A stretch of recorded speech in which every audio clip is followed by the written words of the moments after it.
नमस्कार दोस्तों, आज मैं बात करूंगा आरएसएस के बारे में। जी हाँ, राष्ट्रीय स्वयं सेवक संघ के बारे में। हम सभी जानते हैं कि आरएसएस की स्थापना 1925 यानी 1925 में हुई थी और इनके संस्थापक थे या द फाउंडर ऑफ आरएसएस जिन्हें हम कहते हैं वो हेगडेवार जी थे। लेकिन क्या हम जानते हैं कि 1921 तक यानी 1921 तक हेगडेवार जी कांग्रेस में थे और वो आज़ादी की लड़ाई लड़ रहे थे।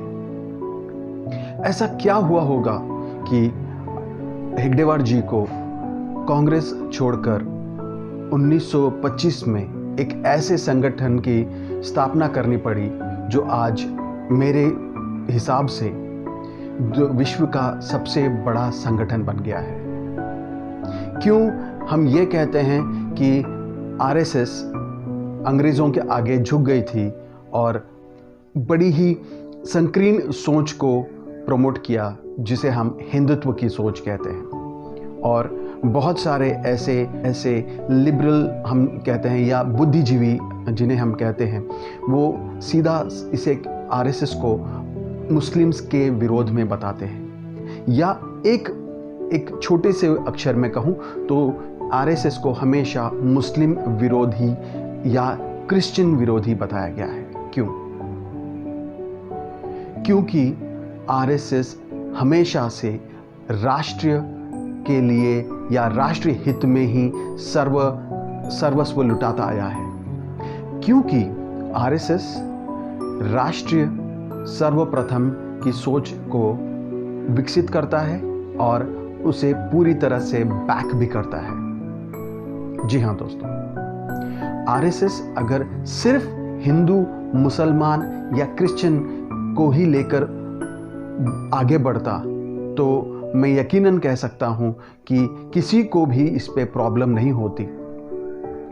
आरएसएस अगर हिंदू राष्ट्र की बात के बजाय हिंदुस्तान में ही एक अलग हिंदू राष्ट्र की बात करता तब भी किसी को प्रॉब्लम नहीं होती, क्योंकि ये इनके एक और टुकड़े टुकड़े गैंग का एक आप ये समझ सकते हो कि उसको और एक बल मिलता।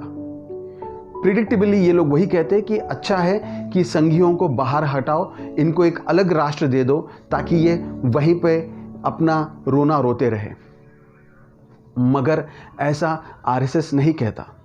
आरएसएस कहता है कि वो हिंदू राष्ट्र अटक से कटक, कश्मीर से कन्याकुमारी देखना चाहता है, यानी कि एक राष्ट्र भारतवर्ष। यही सबसे बड़ी प्रॉब्लम है इन बुद्धिजीवों की, या मैं कहूं सो कॉल्ड लिबरल लोगों की, जो टुकड़े टुकड़े में या फिर टुकड़े टुकड़े गैंग का बहुत बड़ा हिस्सा रहते हैं। इसका एक उदाहरण हम अगर देखते हैं तो इंडिया की दो मोस्ट प्रोमिनेंट सेक्युलर पार्टीज जो हैं, मेरे हिसाब से अगर किसी पैरामीटर्स पे सेक्युलरिज्म को सबसे ज़्यादा ये लोग मतलब अगर खड़े होते हैं तो ये दो पार्टियां ऐसी हैं जिन्होंने 2019 में एक ऐसी पार्टी के साथ मिलकर एक प्रदेश में अपनी सरकार बनाई है जिस पार्टी का सबसे बड़ा मोटो ही या जिस पार्टी का मूल मंत्र था, गर्व से कहो हम हिंदू हैं। इसका मतलब आप ये जरूर देख सकते हैं कि कहीं पर भी इन सेक्युलर पार्टीज को या सो कॉल्ड सेक्युलर पार्टीज को हिंदुत्व से प्रॉब्लम नहीं है, या हिंदू जो सेंटिमेंट को प्रमोट करे उससे प्रॉब्लम नहीं है। लेकिन at the very same time all these parties stand against RSS. तो इसका कारण एक ही हो सकता है, they stand against the ideology of one India great India या एक भारत श्रेष्ठ भारत आइडियोलॉजी। मैंने काफ़ी ये वीडियो बनाने से पहले मैं काफ़ी लोगों के वीडियो मैंने देखे हैं और मुझे हंसी आ रही थी जिस तरह से पार्टीशन का भी ब्लेम आरएसएस पे ही दिया गया है। उन्होंने कहा कि एक सभा में सावरकर जी जो एक तरह से अपनी आइडियोलॉजी से इन्फ्लुएंस करते रहे हैं आरएसएस को, उन्होंने कहा ये देश नेशनहुड की थियोरी पे जा रहा है।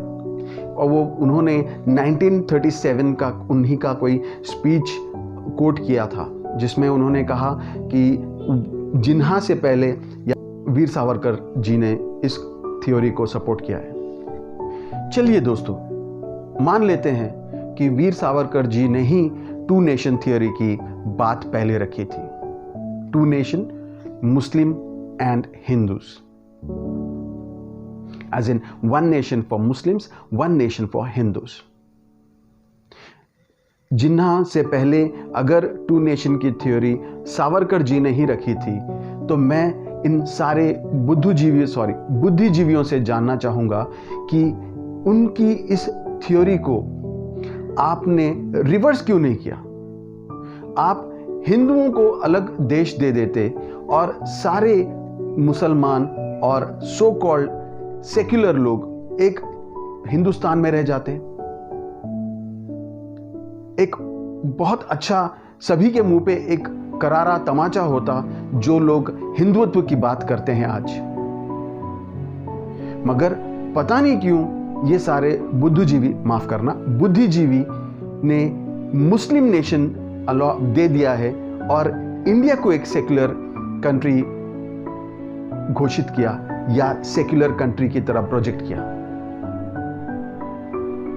तो यहां पे वीर सावरकर की थ्योरी तो एकदम उल्टी हो रही है, या फिर वो एक ही तरफ सही हो रही है कि उन्होंने टू नेशन थ्योरी की बात की थी, हिंदू एंड मुस्लिम, जबकि मुस्लिम जिन्ना जी को तो मिल गया, लेकिन वीर सावरकर जी के हाथ में क्या आया है?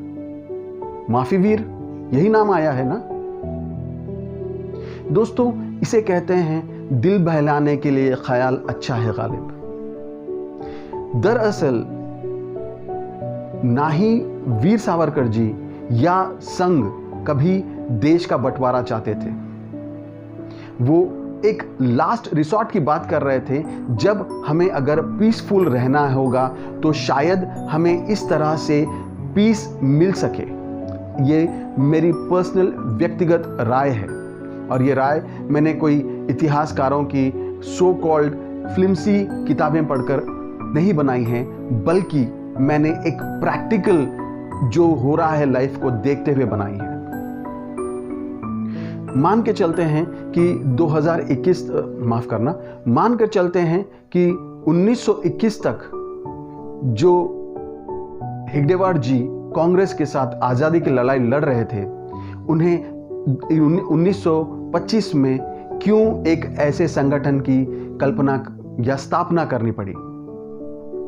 आज के सिचुएशन में हम इसे 100 साल बाद उठा के देखते हैं।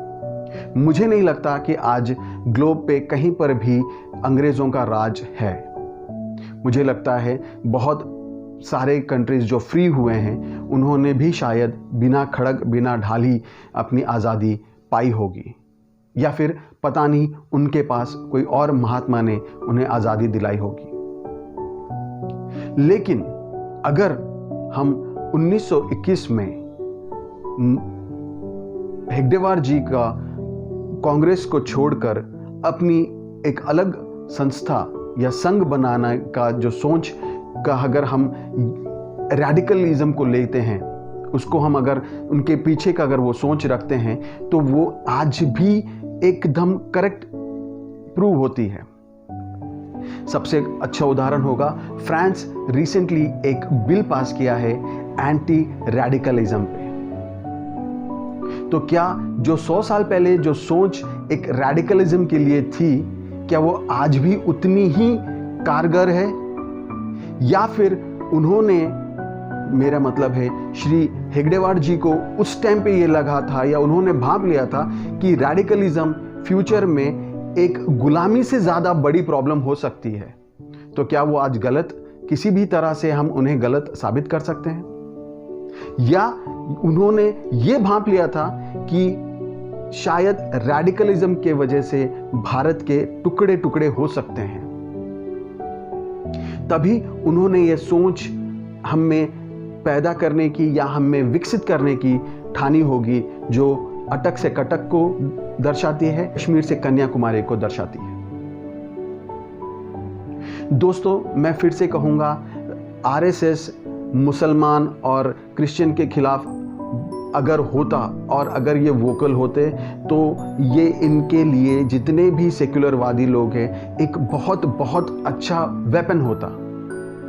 लेकिन अफसोस ये राष्ट्रवाद की बात करते हैं। इसीलिए ये आप कभी भी, मैंने आज तक किसी भी सेक्युलर पार्टी को एक स्ट्रॉन्ग कम्युनल, चाहे वो हिंदुत्व के लिए हो या किसी और के लिए हो, मैंने उन्हें कभी इसके खिलाफ बात करते हुए नहीं देखा। लेकिन अक्सर संघ और संघ की विचारधारा को टारगेट करते हुए देखा। इसका एक और कारण ये भी हो सकता है कि जो कमी एक हिंदू समाज की है, जैसे कि मुस्लिम्स और क्रिश्चियंस, जैसे मुस्लिम्स फ्राइडे की नमाज में एक दूसरे से मिलते हैं, वो संगठित होते हैं, उसी तरह क्रिश्चियन शायद संडे के दिन मिलते हैं, चर्च में संगठित होते हैं। इस तरह का कोई एक फोर्स नहीं था हिंदुओं को संगठित करने के लिए। तो शायद आरएसएस वो काम कर रही है हिंदुओं को संगठित करने के लिए, जो इन सभी लोगों के नजरों में खटकता होगा। दोस्तों, मैं आरएसएस को जो मैं समझ सकता हूं, जो मैं देखा, मैंने अनुभव किया है, उससे मुझे ये हमेशा प्रतीत होता है कि आरएसएस कभी अब्दुल कलाम साहब की विचारधारा के खिलाफ नहीं जाएंगे या फिर उनके खिलाफ नहीं जाते हुए दिखाई देते हैं, जबकि वो एक मुसलमान थे। तो इसका मतलब क्या है? आरएसएस को आपके धर्म, पंथ, मजहब, रिलीजन से कोई भी लेना देना नहीं, जब तक कि आपका इंटरेस्ट देश के इंटरेस्ट के साथ जुड़ा हुआ है। दोस्तों, हम हिंदुओं की एक खासियत रही है, जो पेड़ हमें सबसे ज्यादा फल और छाया प्रदान करता है, हम उसी को सबसे पहले काटने की कोशिश करते हैं। मैं आज भी उन सभी हिंदुओं से जरूर ये पूछना चाहूंगा कि जब भी वो संघ के खिलाफ कुछ बात करने की सोचते हैं, आज़ादी है, बिल्कुल मैं किसी को रोकने वाला हूँ नहीं, और मैं कभी किसी को रोकने के लिए या रुकने की मैं उस पर फोर्स नहीं करूँगा। लेकिन एक बार ज़रूर अपने अंदर झांक के देख लेना कि क्या आप एक प्रचारक या एक सेवक, एक स्वयं सेवक की तरह अपने अंदर निष्ठा ला सकते हो कि बिना किसी लालच या रिटर्न के आप सेवा की बारे में सोचो या सेवा करो। हम तो उनमें से हैं जो अपने बच्चों को भी पढ़ाते हैं, तो इसलिए पढ़ाते हैं कि आगे चल के बुढ़ापे में ये हमारा सहारा बने। लेकिन दोस्तों, मैंने आज तक कोई भी ऐसा स्वयं सेवक नहीं देखा जो सेवा भाव के अलावा कुछ भी रिटर्न में एक्सपेक्ट करता हो। शायद हो सकता है ये गिल्ट हम में से बहुत सारे हिंदुओं के दिल में हो, इसीलिए कि हम इस तरह से सेल्फलेसली इतनी सेवा भाव नहीं कर पाते हैं, या वो एक इंफीरियरिटी कॉम्प्लेक्स की वजह तो नहीं कि हम संघ को बदनाम करने की सोचते हैं। दोस्तों, सोचना जरूर इस विषय पे। नमस्ते सदा वत्सले मातृभूमि त्वया हिंद भूमि सुखम वर्धितोहम्।